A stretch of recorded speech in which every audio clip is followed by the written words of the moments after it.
విజయవాడలో కాపు నేత తోట త్రిమూర్తులు మాట్లాడుతున్నారు. లైవ్ లో చూద్దాం. రమేష్ గారు అందరూ కలిసి ఆ కుటుంబానికి ఈ రోజుని సహాయం చేయడం జరిగింది.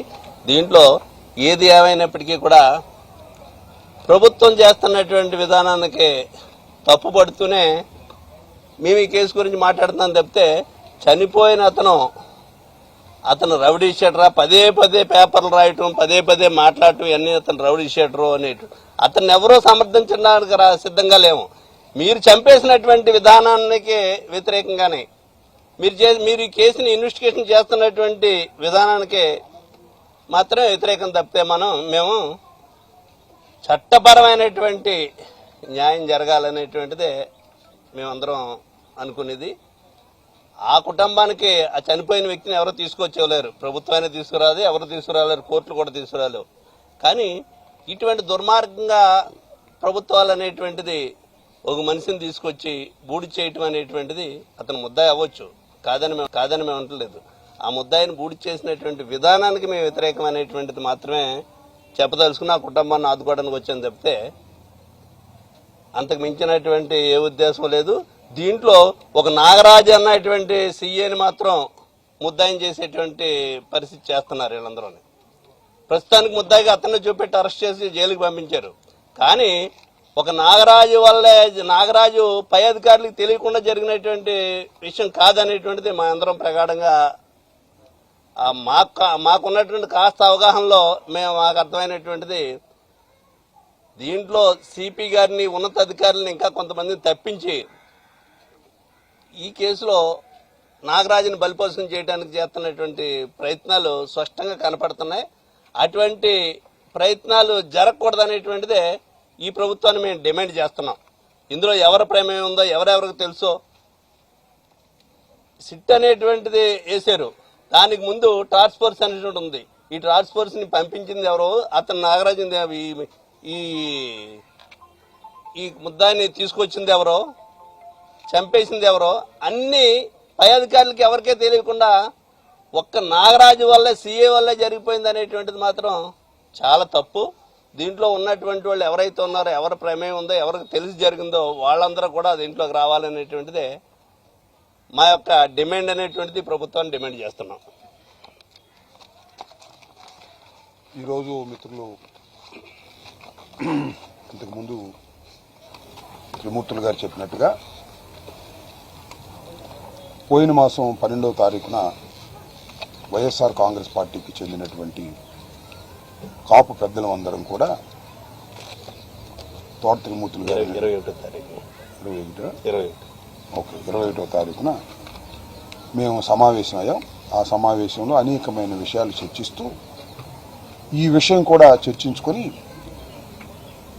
ఎవరైతే సాయికృష్ణ తల్లి గారు ఉన్నారో, విజయలక్ష్మి గారు, వారికి భర్త లేడు, కొడుకు కూడా చనిపోయాడు, కూతురున్నా పెళ్లి చేసుకుని వెళ్ళిపోయింది, ఏకాగ్యం ఉంది. కాబట్టి ఆ తల్లికి కొంత మేరకు ఆర్థిక సహాయం చేయాలనేటువంటి ఉద్దేశంతో మేమందరం అనుకుని ఒక 40 మంది వైఎస్ఆర్ కాంగ్రెస్ పార్టీకి చెందినటువంటి నాయకులం 50,000 రూపాయల చొప్పున కలెక్ట్ చేసి ఆమెకి ఈ రోజున ఆమె పేరుతో ఒక డీడీ తీసి ఆ డీడీని వారికి ఇచ్చి వేయడం కోసం మేము ప్రధానంగా ఈరోజు ఆమె ఉద్దేశంలో ఉందని చెప్తే అక్కడికి వచ్చి ఆ డీడీని మీ అందరి సమక్షంలో అందజేసి వెళ్తున్నాం.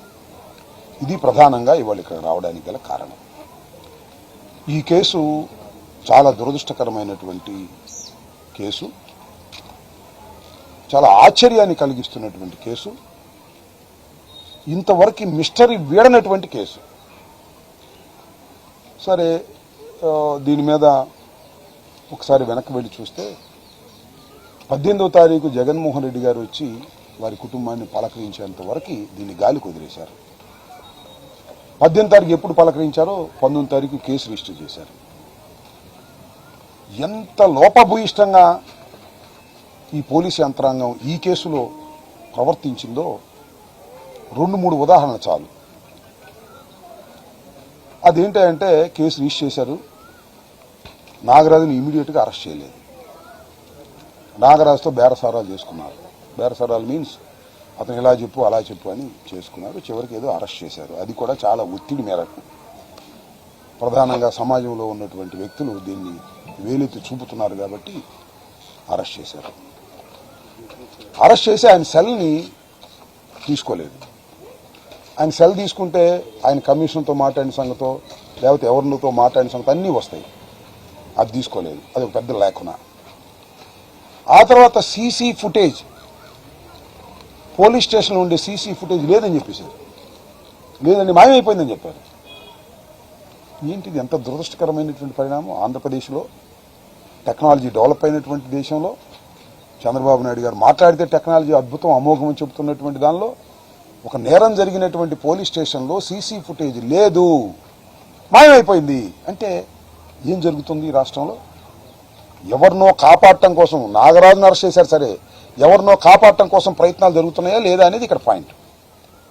ఆ తర్వాత ఇంకొక పాయింట్ ఏంటంటే, ముగ్గురు కానిస్టేబుల్ని లొంగిపోయారు, అరెస్ట్ చేశారు. నలుగురు వాళ్ళని కోర్టులో ప్రొడ్యూస్ చేశారు, వాళ్ళని రిమాండ్ ఇచ్చారు. వాళ్ళ సెల్ ఫోన్స్ ఏమని అంటే వాళ్ళు అమ్ముకున్నారంట, డబ్బులు లేక నాగపూర్లో అమ్ముకున్నారంట. అది కూడా ఎత్తేసారు. ఎవిడెన్స్ అంతా ఒకటొకటి క్లోజ్ అవుతుంది. నాగరాజు గారి సెల్లు క్లోజ్ అయింది, పోలీస్ స్టేషన్లో ఉన్న సీసీ ఫుటేజ్ క్లోజ్ అయింది, కానిస్టేబుల్స్ దగ్గర ఉన్నటువంటి సెల్స్ క్లోజ్ అయిపోయాయి. బూడిది మాత్రం దొరికిందంట. ఎక్కడ? కృష్ణలంక పోలీస్ స్టేషన్లో పై భాగంలో దొరికిందంట. ఎవరు తీసుకొచ్చి పెట్టాడు? అక్కడే తగలేశారా? దానిలో క్లారిటీ లేదు. ఎంత దౌర్భాగ్యంగా ఎవరినో కాపాడటం కోసం ఈ కేసులో స్పెషల్ ఇన్వెస్టిగేషన్ టీం ప్రయత్నం చేస్తుందా లేదా? ఈ ఉదాహరణ చాలు. చాలా దుర్మార్గమైనటువంటి కార్యక్రమం. మొన్నటిదాకా ఏం ప్రచారం చేశారు? రౌడీ రేపులు చేశారు. అతను రేపులు చేసింది లేదు, సచ్చింది లేదు. కేసులు ఉన్నాయి, ఆ కేసులోనే తీసుకొచ్చారు. కేసులుంటే ఇక్కడ పాయింట్ ఏంటి? కేసులుంటే చంపేస్తారా? సమర్థించాలా? That is our point. కేసులుంటే కేసులు పెట్టాలి, కోర్టులో ప్రొడ్యూస్ చేయాలి, విచారణ జరపాలి, అంతే తప్ప కేసులుంటే మనిషిని చంపేస్తారా అనేది ఇక్కడ ప్రశ్న. ఈ మానవ సమాజంలో, చట్టబద్ధమైన సమాజంలో ఏమిటి దుర్మార్గం? దీన్ని సరే, ఆ కుటుంబం చిన్న కుటుంబం, ఎక్కడి నుంచో వచ్చి ఇక్కడ బతుకుతున్నారు. నాకు తెలిసి అవనగడ్డ నుంచి వచ్చారు వాళ్ళ ఫ్యామిలీ. వాళ్ళ మీద చాలా ఒత్తిడి ఉంది, నాకు తెలుసు, వాళ్ళు ఒప్పుకోకపోయినా. కానీ నేను మనవి చేస్తున్నా, ఇది సమాజం భరించలేనటువంటి నేరం. పోలీసులు పోలీస్ స్టేషన్లోనే మనిషిని చంపేస్తారు, శవం లేకుండా చేస్తారు. శవం ఎక్కడుందో ఇంతవరకు తెలియదు. పోలీస్ డిపార్ట్మెంట్ కూడా సిట్ కూడా చెప్పలా బూడిది దొరికిందన్నట్టు. అది అనుకుంటారా అని, అది డిఎన్ఏకి పంపితే తెలిసింది ఎవరిదో బూడిది తీసుకొచ్చి అక్కడ పెట్టారు. మసిబూసి మారేడుకాయ చేసేటటువంటి ప్రయత్నం చేస్తున్నారు. ఇది చాలా దుర్మార్గం. ఇది తెలిసే హెబియస్ కార్పస్ పిటిషన్లో ఆమె ఎడిషనల్ పిటిషన్ వేసింది, దీని మీద సిబిఐ ఎంక్వైరీ కావాలని. అక్కడ నుంచి ఒత్తిడి చంద్రబాబు నాయుడు గారు, తెలుగుదేశం ప్రభుత్వం, పోలీసు యంత్రాంగం ఆమెను ఎన్ని రకాలుగా ఒత్తిడి చేయాలో అన్ని రకాలుగా ఒత్తిడి చేస్తున్నారు. అది వేరే అంశం అనుకో. ఆ ఒత్తిడికి నిలబడరా ఫర్ ఏ స్మాల్ ఫ్యామిలీ. కానీ ఇది ఆ కుటుంబ సమస్య కాదు, ఇది సమాజపు సమస్య. ఒక వ్యక్తిని పోలీస్ స్టేషన్లో చంపేసినటువంటి సంఘటన, చంపేసి శవాన్ని మాయం చేసినటువంటి సంఘటన, ఆ శవం ఎక్కడుందో దొరకనటువంటి సంఘటన, ఇది సమాజం ఉలిక్కిపడేటటువంటి పెద్ద ప్రమాదకరమైనటువంటి క్రైమ్. దీన్ని సమాజం సహించడానికి వీల్లేదు. We will fight out. సమాజంలో ఒక వ్యక్తిగా, ఒక పార్టీగా, ఒక పౌరుడుగా మేము ఫైట్ చేయడానికి సిద్ధంగా ఉన్నాం. న్యాయస్థానాల్లో కూడా ఫైట్ చేస్తాం. ఇది సెంట్రల్ బ్యూరో ఆఫ్ ఇన్వెస్టిగేషన్ ద్వారా మాత్రమే బయటకు వస్తుంది, లేదా సిట్టింగ్ జడ్జి ద్వారానే బయటకు వస్తుంది. లేకపోతే దీన్ని మసిబూసి మారేడుకాయ చేస్తారనేది మేము అభిప్రాయపడుతున్నాం. ఆ కుటుంబానికి మేము అండగా ఉంటాం. అదేవిధంగా ఈ కేసులో తుదికంటూ పోరాడతాం. వాళ్ళు ఉన్నా లేకపోయినా మేము పోరాటానికి సిద్ధంగా ఉన్నాం. ఇది ఈ సమస్య సమాజపు సమస్య.